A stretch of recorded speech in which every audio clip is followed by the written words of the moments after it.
Halo Sobat Bola Indonesia, apa kabar? Semoga semua dalam kondisi Baik, sehat dan bahagia selalu. Dan amin. tidak lama lagi Indonesia Timnas akan berlaga untuk pertama kalinya di ajang AFF 2022 melawan Kamboja di kandang Ya, di SUGBK, Stadion Utama Gelora Bung Karno, Jakarta. Bro ya. Ipung, ini kira-kira pertandingannya seperti apa, Bro? Indonesia lawan Kamboja. Ini pasti pertandingan yang kita tunggu ya, dan rasanya akan menarik untuk kita saksikan karena kita sendiri juga kan ingin melihat progres dari timnas kita. Mhm, Karena timnas kita tentu juga sudah mulai bersiap untuk menghadapi ajang yang lebih besar nanti di mhm, Piala Asia ya. mhm. Nah, tentu ini adalah gambaran dari apa yang ingin kita lihat dan apa yang ingin ekspektasi dari kita semua bahwa tim nasional kita akan mengalami peningkatan yang mungkin secara signifikan bisa kita rasakan Hmm, semenjak dari Piala AFF tahun lalu ya. mhm. Karena Piala AFF tahun lalu juga kan menghadirkan kejutan-kejutan di mana Indonesia dengan tim mudanya bisa sampai ke final gitu loh. Ya, Dan tentu harapannya bahwa kali ini Indonesia akan menjadi juara di Piala AFF ini. amin. Hmm. Amin. Tapi gini bro, kalau ngelihat Hah? Kamboja kemarin, Hmm? aduh, itu mainnya bagus tuh menurut saya bro. Betul. Apakah kan katanya Indonesia ini akan menjadikan laga lawan Kamboja dan lawan Brunei sebagai laga uji coba. Ini gimana kalau Iya. uji cobanya lawan Kamboja yang kemarin main lumayan bagus bahkan menang melawan Filipina. Iya. Saya sih tetap berpikir bahwa Kamboja ya secara tradisional memang bukan lawan yang sepadan Indonesia. Mhm, Dan rasanya dengan kondisi belakangan ini, kalaupun memang STY kemarin karena alasan mepet waktu tidak sampai melakukan laga uji coba dan kemudian sepertinya berusaha menerapkan bahwa laga uji coba adalah pertandingan di laga pertama lawan Kamboja. Saya sih masih memungkinkan ya, karena melihat bahwa yang kita lawan di pertandingan pertama bukan Thailand gitu loh, bro. hmm, Yang penting bukan Thailand gitu loh. Jadi hmm, sangat sangat sangat mungkin bahwa Indonesia juga melihat bahwa Kamboja baru saja melakukan pertandingan yang intensitasnya tinggi melawan Filipina dan durasi waktu dari satu pertandingan ke pertandingan lain itu juga pendek dan mereka juga kali ini bertandang ke Indonesia. Jadi faktor-faktor itu juga akan memperlemah sebetulnya kekuatan dari Kamboja. hmm. Sementara Indonesia masih punya tidak ada masalah dengan kebugaran. Semua pemain saat ini juga mungkin sudah masuk pada level yang diharapkan oleh STY. Hmm. Apalagi kita juga kan mendapat suntikan dari pemain-pemain baru ya, pemain-pemain baru terutama pemain abroad ya, pemain abroad, sorry, pemain naturalisasi ya, seperti Jordi Amat gitu loh. Yang kita harapkan dia bisa memperlihatkan kualitasnya di pertandingan ini gitu loh. Jadi saya sih melihat bahwa ini akan menjadi pertandingan yang berat sebelah gitu loh. Tanpa mengurangi respek terhadap ini ya tim Kamboja ya. Mengingat bahwa kualitas pemain-pemain Indonesia saya melihat masih di atas Kamboja. Itu satu. Hmm. Kemudian yang kedua, kesiapan. Indonesia lebih siap dan Kamboja baru saja melakukan pertandingan berat di Kamboja ya. Sementara mereka harus bertandang ke Jakarta, durasi waktunya pendek. Gitu loh, Hmm. Bro. Yang Ya, faktor ketiga, pertandingan ini dihadiri oleh penonton gitu loh, Bro. ini menarik sebenarnya. Penontonnya Menarik. penonton Indonesia, wah gokil. Gokil. Tapi balik lagi ya bro ya, mengenai Mm, kesiapan timnas Indonesia kan kemarin disebut bahwa mm, Indonesia ini fisiknya ketika mulai melakukan TC kan fisiknya dianggap hancur lah katanya. Dan betul. kemudian di recover ya, ibaratnya sampai sekarang dan bahkan kalau tidak salah ya di puncaknya itu justru belum akan terjadi pada saat melawan Kamboja nanti. Apakah Ya. melawan Kamboja nanti ini fisiknya masih kurang memuaskan atau dianggap cukup untuk melawan Kamboja? Saya pikir gini ya. Kalau kita berusaha mencapai peak yang paling ideal untuk mencapai level-level tertentu yang Hmm. diharapkan dengan durasi waktu yang pendek, dengan keterbatasan terkendala dengan liga yang berhenti berputar, Mhm. saya rasa apa yang didapatkan oleh pemain-pemain pada saat TC itu sudah lebih dari cukup kalau melawan Mhm. Kamboja ya, Mhm. gitu loh bro. Dan apalagi pertandingan ini juga kan kita berharap sekali juga ada tambahan spirit dari pemain ke-12 yaitu Mhm. para Penonton. penonton. Ya. Dan kita juga masih ini ya mencoba melihat ya bagaimana kualitas dari Jordi Amat. Jordi Amat yang begitu apa ya determinan untuk menjadi warga negara Indonesia biar dia bisa membela timnas Indonesia. Kemudian juga Spaso yang sudah sejak dari tahun 2020 sebetulnya sudah punya keinginan untuk kembali memperkuat, tapi terkendala oleh keterbatasan fisik katakanlah, dan sekarang dia sudah bisa perbaiki, mindsetnya sudah berubah, mentalitasnya juga sudah berkembang. Itu tentu ada ini ya, ada suntikan-suntikan motivasi yang berbeda dari kedua pemain ini yang bisa menular ke pemain-pemain lain gitu loh bro. Hmm. Mhm. Ya, ya, ya, benar sih. Kalau dari sisi itu, saya merasa pede sebenarnya Indonesia bisa Mm-mm. memenangkan laga. Tapi agak khawatir kalau kita mulai meremehkan tim lawan. Ini yang bahaya nih. Betul, Ini yang bahaya. betul. Jangan sampai kita menganggap, wah, ini kan tim yang boleh dikatakan lebih rendah lah dari Indonesia. Katakan seperti itu. Ya, Dan itu kan yang betul, menjadi bahaya sebetulnya. Sikap betul, atau apa namanya, sikap atau mindset bahwa kita akan mudah mengungguli lawan, itu adalah sikap yang paling bahaya. Kira-kira betul. apakah STY sudah mempersiapkan itu, Bro? Karena kalau misalnya dari STY sendiri atau tim kepelatihan menganggap bahwa laga melawan Kamboja dianggap sebagai laga uji coba, kan itu artinya menganggap rendah ya, menganggap remeh, dan itu menurut saya bahaya, bukan? Saya pikir konteksnya bukan memandang rendah ya, Hmm. memandang laga laga melawan Kamboja sebagai laga uji coba. Cuma Hmm. ya itu tadi, karena ada kendala-kendala di mepetnya waktu, Hmm. kendala persiapan terutama di kita, yang kita juga tidak punya kesempatan untuk melakukan laga uji coba. Artinya laga melawan Kamboja Kamboja. ini itu juga kan dianggap sebagai laga untuk melihat sejauh mana nih hasil dari TC yang dilakukan gitu loh.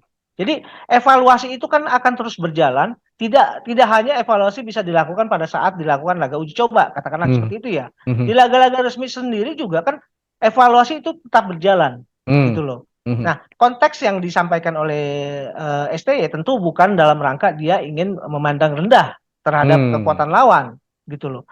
Tapi dia ingin supaya pemain juga punya awareness terhadap setiap pertandingan. Hmm. Dan seringkali kan saya tahu bahwa beberapa kali STY juga sangat aware dengan persoalan-persoalan mindset. Ya. Mindset dan mentalitas itu sangat penting di bawah asuhannya STY saat ini. Hmm. Karena dia tidak ingin melihat ada pemain-pemain yang ceroboh disebabkan oleh mindset yang menganggap rendah kemampuan lawan. Itu yang Hmm. sangat ditakuti oleh STY. Hmm. Setahu saya ya. Hmm. Nah, sampai pernah kan pada saat ada pemain yang TC di Turki, Hmm. ketika dia mendapatkan ban kapten, gayanya sudah Ya, berubah. Itu yang membuat STY marah gitu loh. ya, Karena ya, ini ya, kan bagian dari mindset yang harusnya dirubah gitu loh. ya, ya, ya. Ketika menjadi kapten, bukan saatnya lu show off gitu. Tapi bagaimana itu adalah bentuk tanggung jawab sebetulnya. Iya, iya, iya, benar-benar itu pernah terjadi ya.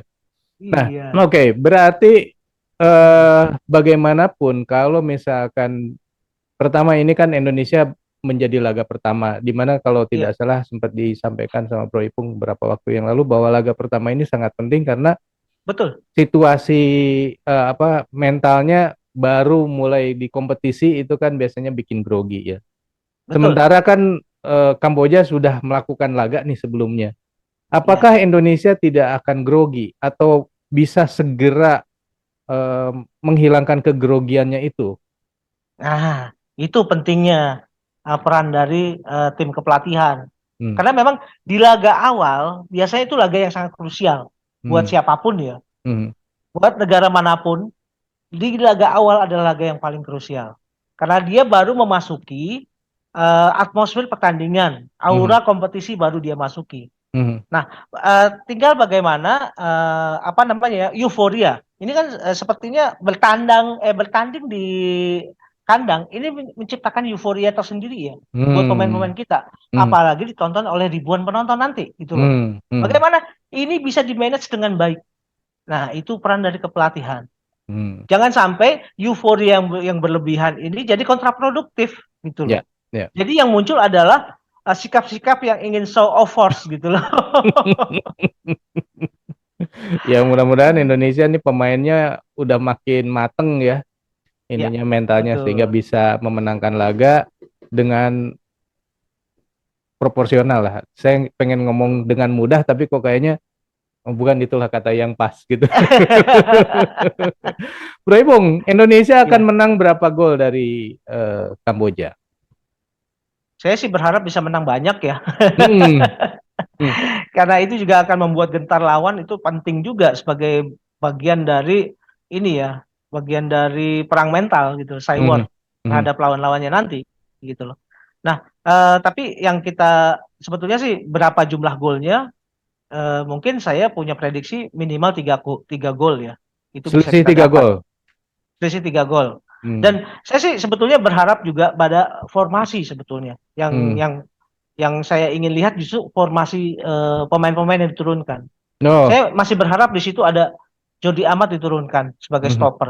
Mungkin dia bisa bermain dengan ini ya, dengan Fahrudin Arianto. Hmm. Kemudian di kanan ada siapa? Asnawi gitu Asnawi. loh. Hmm. Nah, sementara Arhan ini kan kondisinya juga masih 50-50 nih.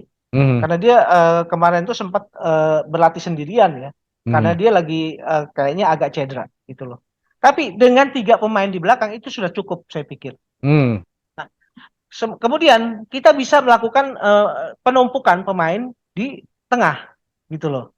Di tengah itu bisa masuk ya, misalkan Mark Klok, Ricky Kambuaya, kemudian Rahmat Irianto, Marcelino Ferdinand, dan mungkin di sini ada Witan ya, Witan Hmm. di kanan gitu ya. Hmm. Nah, untuk dua di depan itu bisa dimasuki oleh Spaso atau bisa Sadil di dua ini tandem Hmm. sebagai striker dan atau Spaso dengan Egy Maulana Fikri gitu loh. Hmm. Wah ini Jadi 3-5-2 gitu loh bro. wah, ini Saya sih akan ingin melihat seperti itu. menarik. Kemarin kemarin kalau nggak salah Kamboja bermain dengan banyak di tengah dan di belakang ya bro. Betul, Ya ini akan betul. menarik sekali sih kalau menurut saya laganya Indonesia Heeh. lawan Kamboja besok.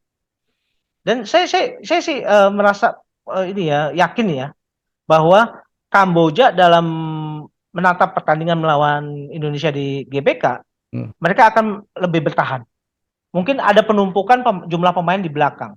Mungkin Hmm. dia bisa bermain dengan 5-3-2 gitu ya.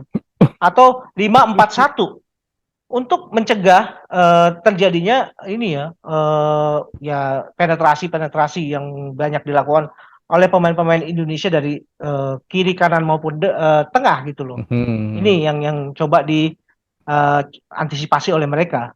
Ya ya ya mau nggak mau ya harus seperti itu ya.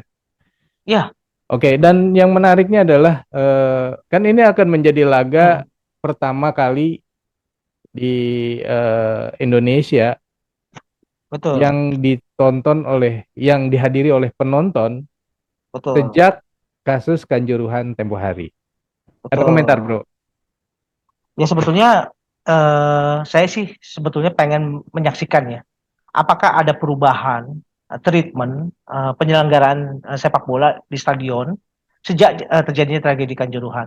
Karena tragedi Kanjuruhan itu juga kan menciptakan atau membuka borok-borok yang harus kita perbaiki nih, Hmm. terutama oleh para penyelenggara sepak bola ya dalam hal ini, terutama mengenai masalah pengamanan di lapangan, mulai juga pengamanan di stadion. Terus Mhm. juga kita juga mulai melihat pada perilaku para penonton kita.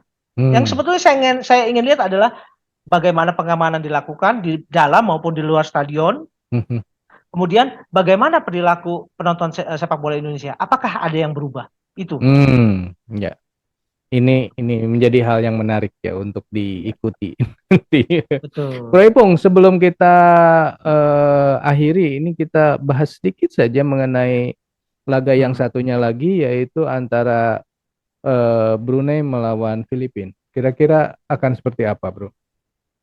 Ya pasti Filipina akan ini ya, akan mencari nilai sempurna ya setelah Mhm. mereka kalah dari Kamboja karena untuk memelihara peluang tidak ada jalan mereka harus menang melawan ini Brunei Darussalam. Mhm. Apalagi Brunei Darussalam pun juga kan baru aja capek gitu loh Mhm. melawan Thailand yang mereka digedor sampai boleh dibilang 90 menit tuh mereka nggak ada serangan sebetulnya buat Brunei.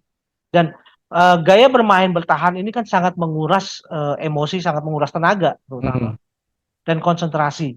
Dan dari beberapa pertandingan yang dijalankan melawan Thailand kemarin, akan terlihat bahwa kualitas stamina dari pemain-pemain Brunei juga sebetulnya banyak bermasalah Hmm. gitu loh. Jadi saya pikir mungkin ya, sangat mungkin bahwa Filipina akan mengalahkan Brunei kali ini. Oke. Dengan skor banyak, kayaknya Pasti mereka akan mencari itu, akan mencari itu. Mengenai hasilnya berapa nanti, ya kita nggak yang tahu penting juga ya. poinnya dulu ya. Yang penting poinnya dulu Poinnya tiga dulu, gitu ya. Oke. betul. Oke, Sobat Bola, itulah obrolan kita mengenai kira-kira seperti apa laga Indonesia melawan Kamboja besok. Menurut Sobat Betul. sendiri, kira-kira bisa menang banyakkah Indonesia? Silakan tulis di kolom komentar. Sekian dulu obrolan kita lanjut di video yang akan datang. Sampai jumpa. Bye. Oke, thank you bro.